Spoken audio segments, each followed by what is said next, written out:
30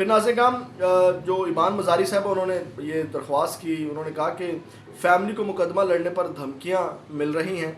جس پر عدالت نے آئی جی خیبر پختونخوا کی ہدایت کی کہ درخواست گزار کو سیکورٹی فراہم کی جائے اور سیکورٹی اہلکاروں کے خلاف مقدمہ درج کیا جائے، یعنی کہ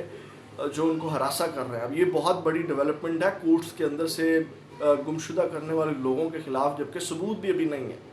تو ان کے خلاف مقدمہ، جرمانہ، یہ بہت بڑی ڈیولپمنٹس ہے۔ ابھی یہ تو میں نے جو آپ کے سامنے یہ رکھنا ہے محسن اختر کیانی والا، وہ تو آپ حیران رہ جائیں گے، یعنی کہ بہت یہ پاکستان کے اندر کہنے کی امید کی کرن ہے، یہ جو جبری گمشدگی کے حوالے سے یہ سٹیپس لیے جا رہے ہیں۔ حامد میر صاحب لکھتے ہیں جو جسٹس محسن اختر کیانی کے احمد فراد کیس کے اندر تحریری حکم نامہ جاری ہوا جس میں D G I S I, D G M I اور باقی سارے ہیں، وہ آج ٹویٹ کرتے اس حکم نامے کو، تحریری حکم نامے کو یعنی کہ پوسٹ کرتے ہیں لگا کر کے، وہ کہتے ہیں کہ اس دنیا میں دیر ہے اندھیر نہیں۔ وہ سب جو کہتے تھے کہ لاپتہ افراد کا مسئلہ بھارتی سازش ہے، لاپتہ افراد اپنی مرضی سے غائب ہو جاتے ہیں، اور ان سب کو اسلام آباد ہائی کورٹ کے اس فیصلے پر جھوٹا ثابت کر دیا۔ اس فیصلے کے مطابق احمد فرحات جیسے شہریوں کو ان کے گھروں سے زبردستی لاپتہ کیا جاتا ہے۔ اب میں آپ کو یہ پڑھ کے سناتا ہوں، یعنی کہ تمام تفصیلات آپ کے سامنے رکھ دیتا ہوں۔ اس میں ناظرین کرام جو انہوں نے لکھا، کورٹ نے جو پوائنٹ نمبر 2، 3 اور 4 میں نے آپ کے سامنے رکھنا ہے۔ پوائنٹ نمبر 2 میں لکھا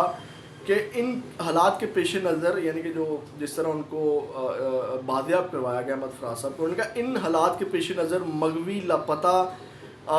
فرد کو اس عدالت میں پیش نہ کیا جا سکا، جبکہ تمام حقائق اور واقعات کو مد نظر رکھتے ہوئے عدالت اس نتیجے پر پہنچی ہے کہ مغوی کو جبری طور پر لاپتہ کیا گیا، اور ریاستی ادارے باوجود اپنی کوشش کے مغوی کو بازیاب کرانے میں ناکام رہے، اور بالآخر اس جبری گمشدگی کا سفر جو کہ 15 مئی 2024 کو تھانہ لوہی بیر کی حدود سے شروع ہوا اور مورخہ 29 مئی 2024 تھانہ دیر کوٹ آزاد کشمیر کی حدود میں مضحکہ خیز طور پر قانونی دائرہ اختیار میں داخل ہو گیا۔ اس وقت تفتیشی افسر کی اطلاعات کے مطابق مذکورہ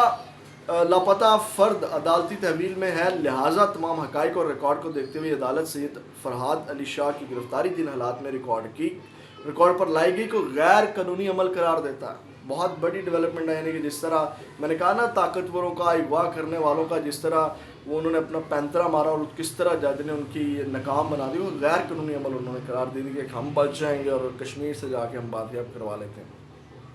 پوائنٹ نمبر 3 ناظرین کرام، اس مقدمے کا اہم پہلو یہ ہے کہ انہوں نے کہا کہ جو شخص تھانہ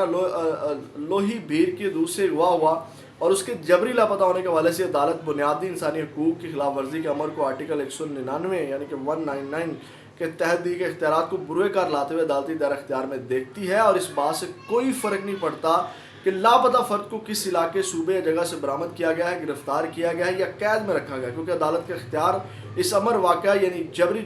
گمشدگی سے شروع ہوتا ہے اور اس وقت تک قابل عمل رہتا ہے جب تک لاپتہ شخص برآمد نہ ہو جائے اور اس کے بنیادی انسانی حقوق بحال نہ ہو جائیں۔ یعنی کہ آپ اندازہ لگاؤ نا، پتہ جہاں سے مرضی آپ لوگوں نے کیا ہے اور اس کی جو حدود ہے وہ جو مرضی ہے۔ اور پھر ناظرین کرام پوائنٹ نمبر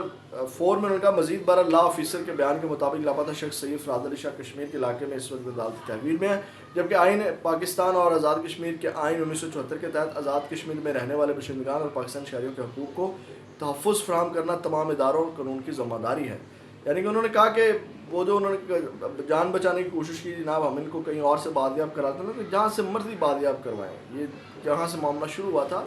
اور وہ اس کو عدالت دیکھے گی۔ پھر ناظرین کرام جو غیر معمولی آرڈر جاری کیا گیا وہ یہ تھا کہ رجسٹرار اسلام آباد high court criminal justice committee کے آئندہ اجلاس میں ایم آئی، ایس آئی اور آئی بی کے ڈی جیز اور انچارج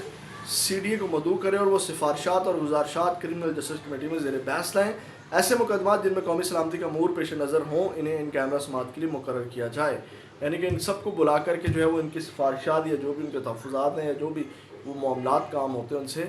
جواب طلب کیا جائے۔ اینڈ پہ جاتے جاتے ایک اور بڑی خبر لے لیں، اور یہ جسٹس عامر فاروق صاحب نے ایک باریک واردات ڈالی ہے،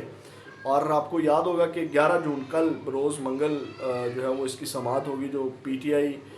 کورٹ میں گئی تھی کہ جناب یہ جو نون لیگ الیکشن کمیشن میں چلی گئی اور الیکشن کمیشن میں حرکت میں آیا جو 3 حلقے جس میں جناب دودھ کا دودھ اور پانی کا پانی جسٹس طارق محمود جہانگیری کرنے جا رہے تھے، اور فارم 45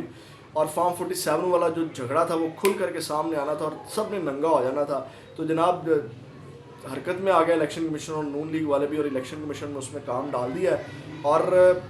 کیونکہ ہائی کورٹ میں گئے پی ٹی اے والے, انہوں نے ٹائم دے دیا,